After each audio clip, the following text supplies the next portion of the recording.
You see the Hawks more than Yes. most people. What do you think of this team right now? I think it's definitely a rebuild, but I'm happy to be working with Mr. Griff tonight because I want Hawk fans and other basketball fans to understand that the Hawks were doing a good job going this way, 48, 50, 50, and they finally got to 60 wins. And then they didn't want to play DeMar Carroll, they didn't want to play Jeff Teague, and then Al Horford leaves, and obviously they're rebuilding the team.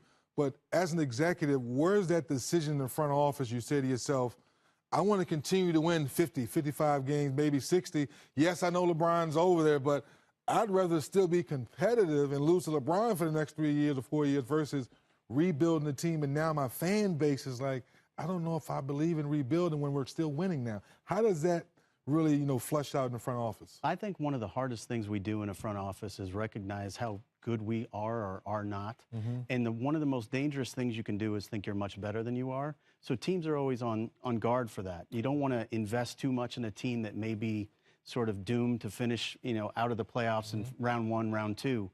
In Atlanta's case, it's really interesting because you can rebuild and maybe never get back to a 60-win team. Right. It's not a given you can reach that. And Coach Budenholzer, obviously being in San Antonio, they were very successful, sustained it for a very long period of time. Dallas won a championship playing from the middle. Right. So it's become really trendy for everybody to want to be all in on the rebuild concept, but there's not a whole great deal of history of success with that either. You have to really find what's best for you, and from an ownership standpoint, what says success to you?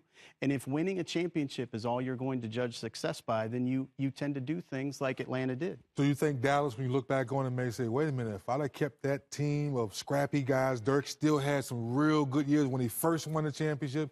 Do you think Donnie and those guys say, you know what, maybe we should have kept that team together for a year or two? Well, it was interesting. I think Mark Cuban and Donnie, they did a great job of maximizing that team's window. Exactly. Right? They did it exactly the best way they could have for that team. But when you look at around the league trying to rebuild, again, you don't just walk away from 60 wins and think you're going to get back there.